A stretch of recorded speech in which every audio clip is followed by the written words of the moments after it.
The ranger thought that Bob seemed abnormally calm in reporting the death. The fact he'd waited in line and then, in explaining what had happened, he'd shown almost no emotion. Bob told the ranger that they'd stopped to take a photo. Donna had stumbled backwards and fallen to her death. This is Red Rum, stories about the true victims of crime. Episode 64, Nancy, David, Susan, Donna, and Sharon.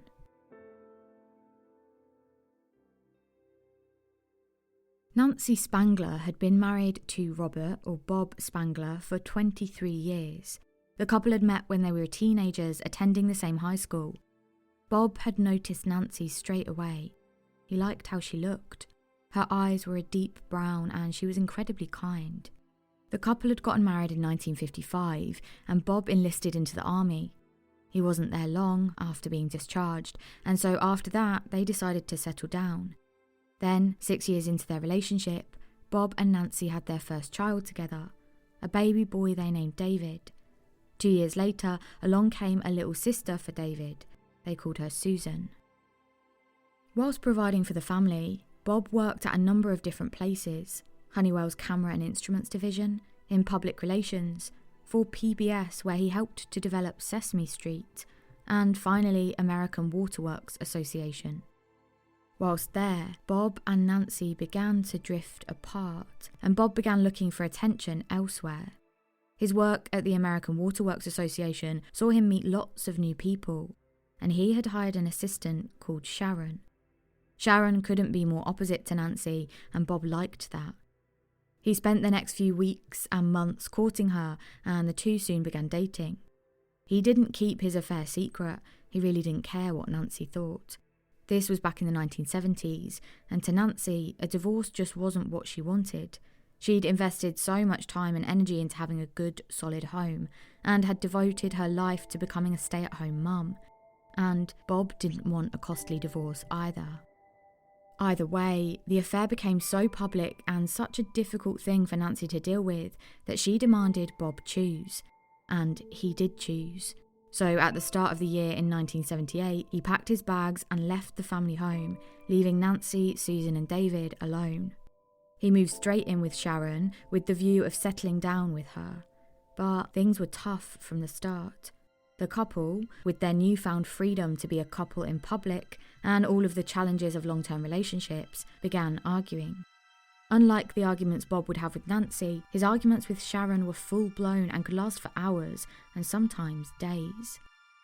The new relationship bliss that Bob had expected didn't last long, and just a month before Christmas that same year, he packed his bags again and this time moved back in with Nancy and his children, David and Susan. Nancy enjoyed the Christmas period. She loved to spoil the now teenagers. David was 17 and Susan was 15, and she even treated Bob to a brand new rucksack. She knew how much he liked the outdoors and especially hiking, something she wasn't too keen on herself because she had arthritis problems in one of her hands, so sometimes found getting about a little bit tricky. But she'd been so happy with how things had been going now Bob was back at home that she was keen to try and keep him happy.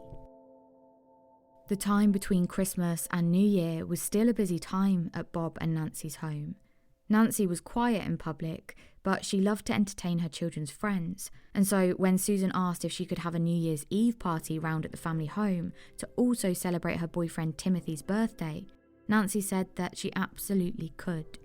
Later that night though, when Bob heard about the proposed New Year's Eve party that would be happening in just a few days' time, he became angry. He told Nancy she was always too lenient with the children, and this was yet another example of her leniency. On the 30th of December 1978, Susan's boyfriend Timothy called Susan's home phone. There was no answer, but that wasn't hugely surprising. It was 10:30 a.m. on a Saturday morning, and it was likely that Nancy and Bob were out doing things while Susan and David had a lie-in. Timothy didn't live far away, so he arrived soon after. He rang the bell, but got no answer. He knew Susan must be in. She told him that she didn't really have any plans that Saturday, and she would be expecting to see him.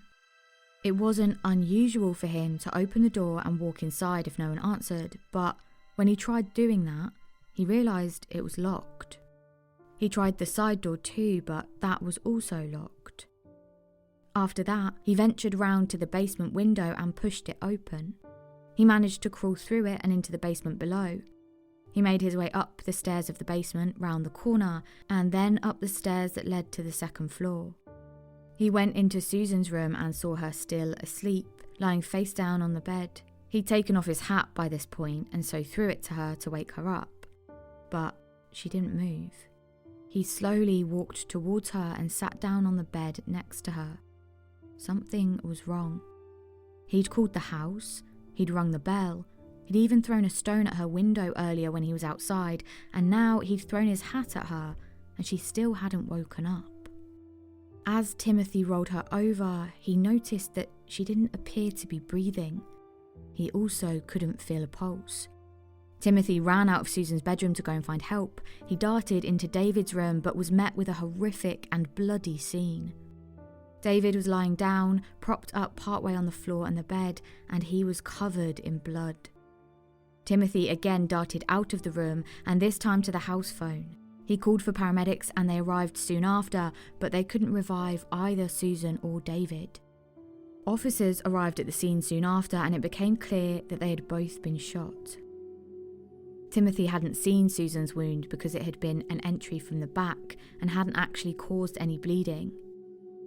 One of the officers noted that there was a small step stool in front of the closet, and inside the closet on a high shelf were .38 caliber ammunition. It seemed that whoever had retrieved them from the closet must have been too short to get them without the aid of the small stool. The coroner arrived to formally assess the two bodies. After he'd done so, he made his way downstairs to the basement and turned on the light. In the corner of the room, slumped over, sat in a chair, was Nancy. She had also been shot, and in front of her, a letter that had been written on the typewriter. Quote, "What do I say now that I decided to do this? I found the gun by accident some time ago and couldn't help thinking about this. I don't know why I didn't say anything to you. I feel shattered. We have always argued about who would have the kids. I will. I know you will get along. You always have." There was also Nancy's signature, N, on it. She used a shortened signature because she had a neurological disorder that made it hard for her to write out longer words, including her name. It was determined to be a double murder-suicide. At 4:45 that afternoon, Bob Spangler returned home to find it cordoned off with police tape. Bob was informed that his entire family was dead. Detectives brought him down to the station to take a statement and question him.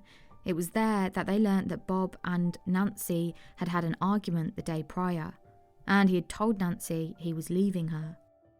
They went to bed that night, and when he woke up in the morning, Nancy wasn't in bed. She'd already gone downstairs. Bob left the house at 8:30 a.m. for a walk. He was only gone for about half an hour before returning to get his car to drive out to a movie theatre. He told officers he hadn't gone back inside. After that, he'd gone to watch the 1978 release of the Lord of the Rings animation. The time of death was somewhere between 9 and 10 a.m. when Bob would have been driving away from the house. Bob identified the bodies of his wife Nancy, son David, and daughter Susan.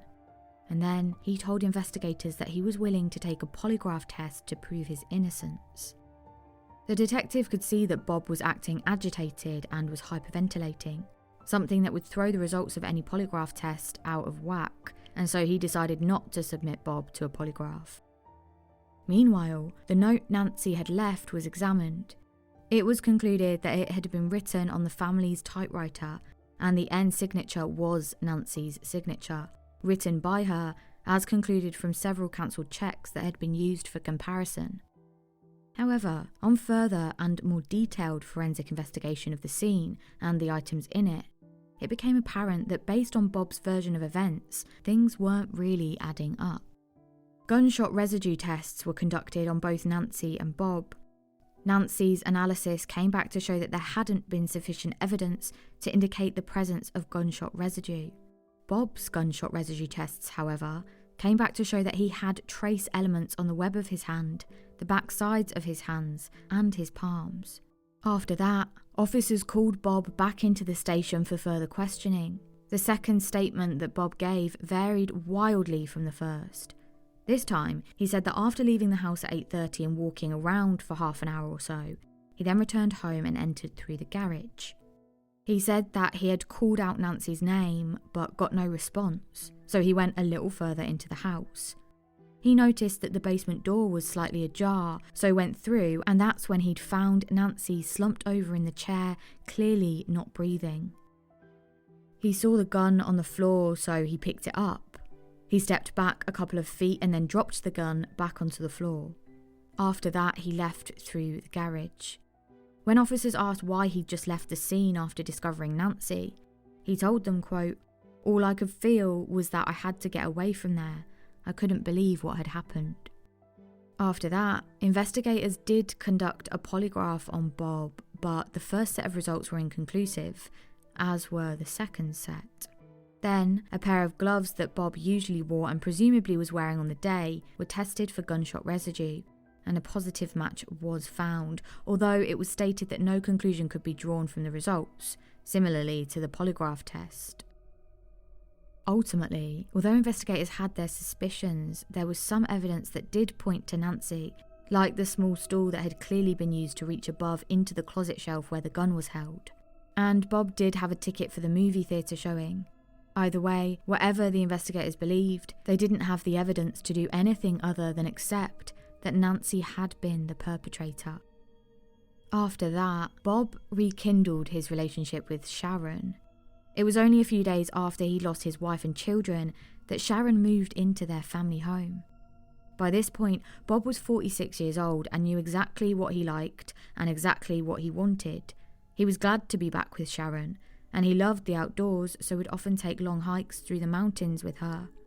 The pair were athletic together, and as much as Bob liked to run and hike, Sharon liked to teach yoga and go for long walks with her 3 dogs.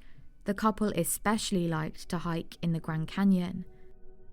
It was just 7 months after the deaths of his family that Bob and Sharon got married. They'd planned a West Coast motorcycle trip where they would stop by the Grand Canyon and explore. The couple returned over the next few years, often seeking out new trails and exploring far and wide. The first few years of marriage were quite blissful, but by 1987, things began to rapidly deteriorate.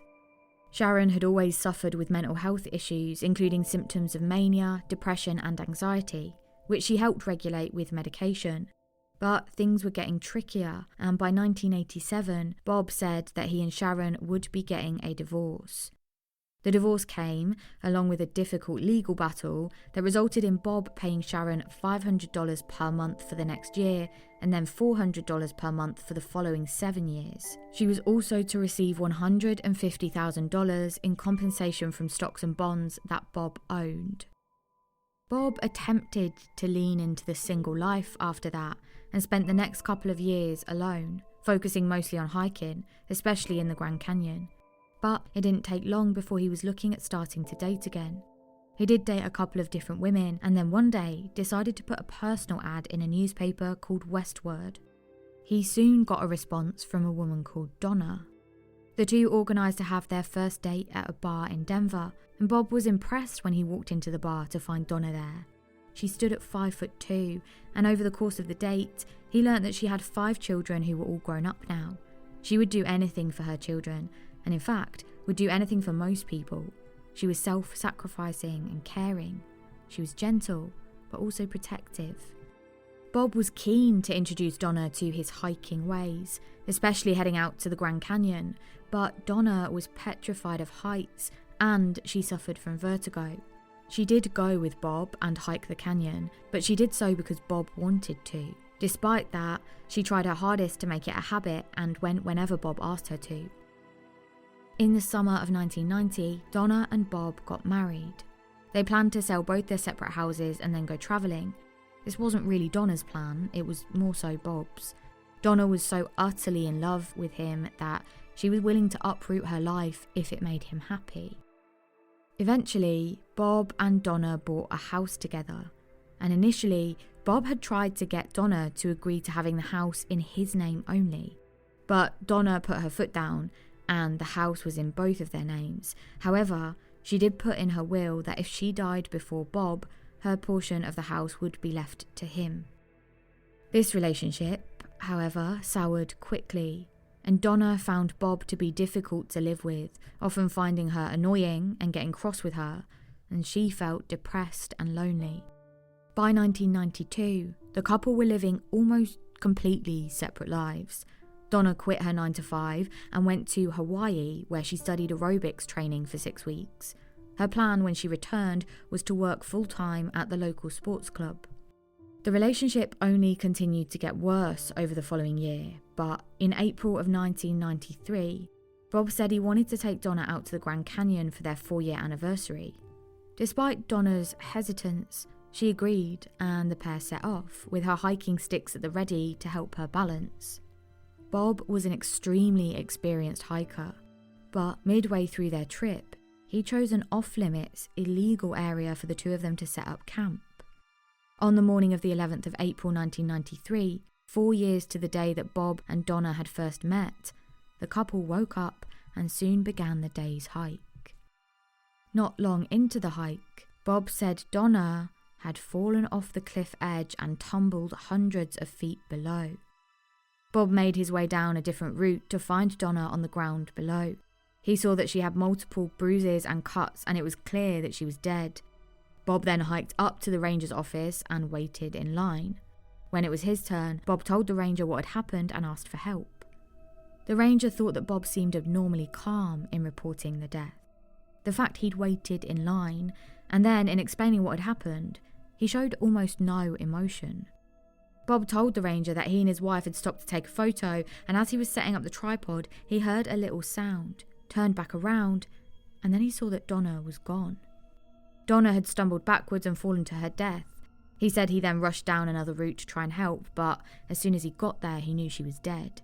He washed her face and then covered her body with a tarp before hiking back up towards the ranger's office.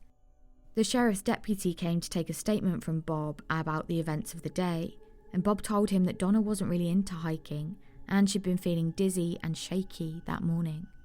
Ultimately, Donna's cause of death was determined to be multiple traumatic injuries and accidental. The accidental verdict was partially given because of the number of other accidental and fatal falls that happened in the Grand Canyon that year, a total of 6, much higher than most years prior. It wasn't long after Donna's death and subsequent cremation that Bob got back in contact with his ex-wife Sharon. The pair had never lost contact, and Bob still paid the amount in the divorce every single month. But this time when he got back in contact with her, he told her he wanted to give her a gift, a one-off payment because he was single again and had money. He wrote this all in a letter to her, ending, quote, "I'm willing to be friends still if you are, but not terribly close friends, okay? I'm sorry, but the negatives of your life have an unfortunate tendency to spill over on anyone nearby, which always brings me down too." A year or so later, he actually decided that Sharon could move back into his house to live with him. She'd pay him rent and would live there as a lodger.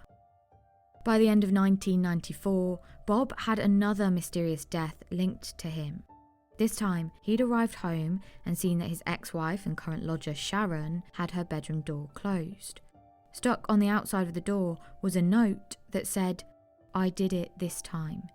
He went into her bedroom and found her lying on the bed, awake but very much out of it and not making much sense.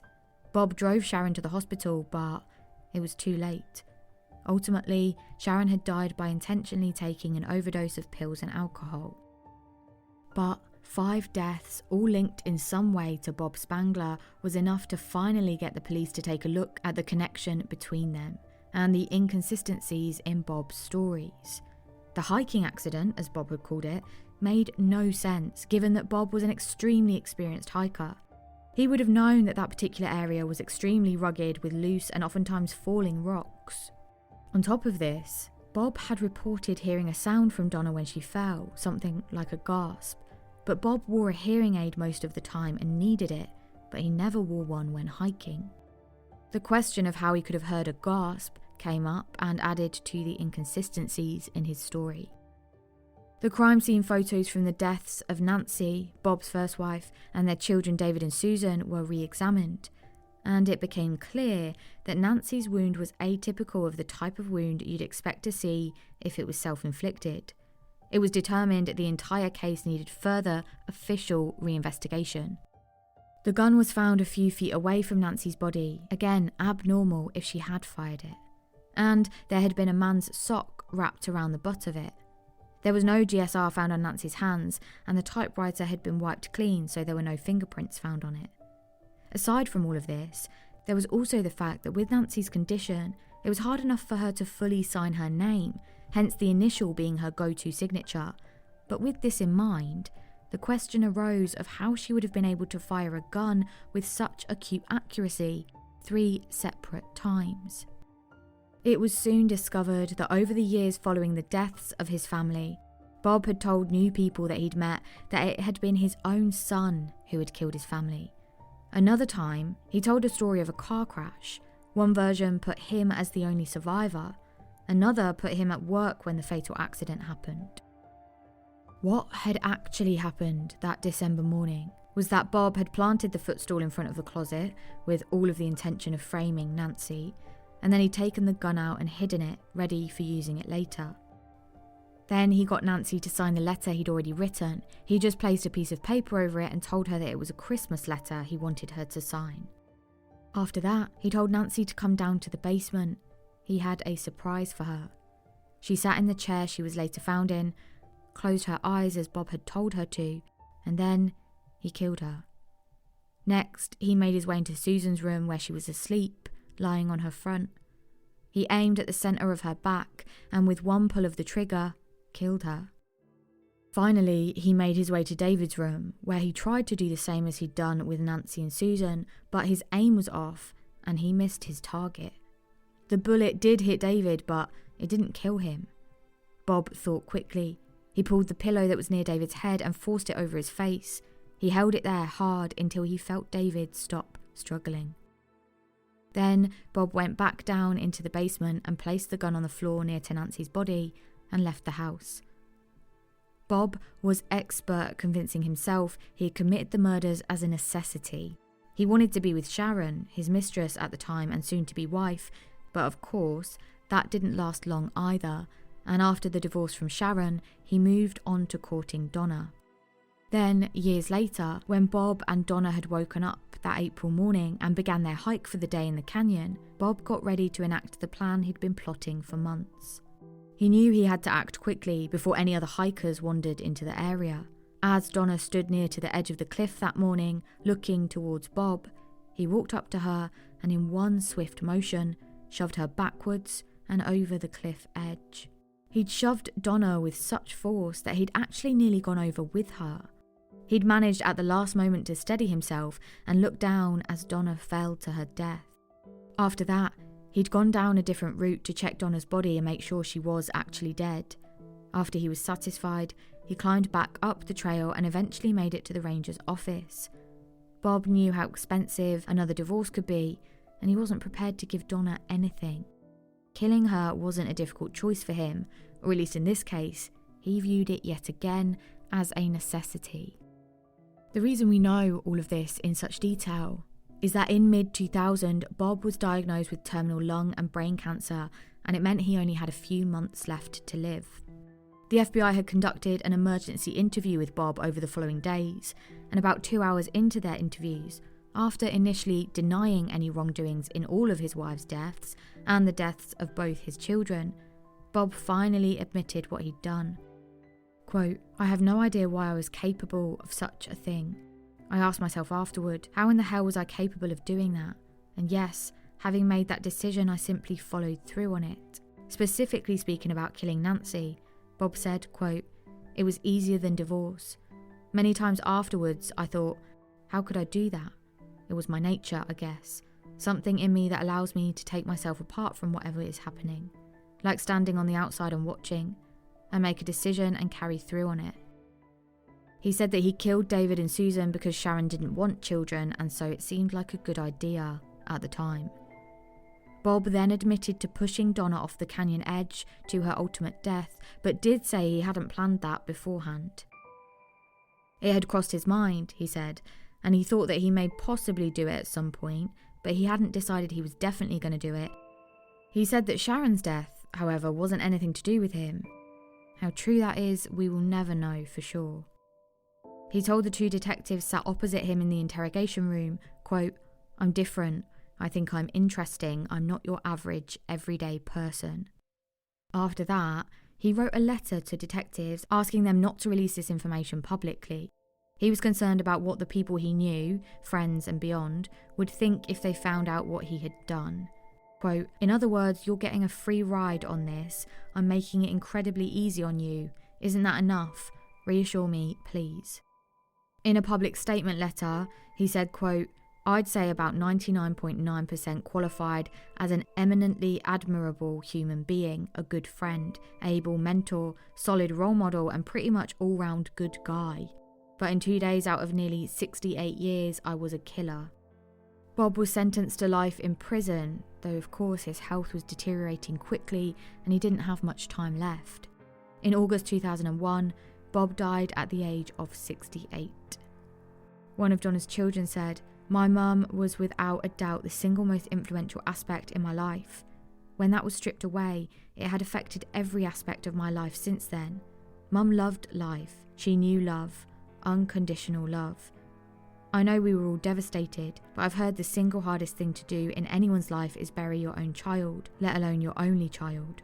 Grandma stopped living that week. No doubt Mum and Grams had plans, many plans. The defendant not only murdered my mother, he destroyed an absolute, sweet, innocent grandmother in the process." If you enjoy Red Rum, please consider sharing it with your friends, especially true crime fanatics, and hit the thumbs up button and the subscribe button if you're not already subscribed. Thanks.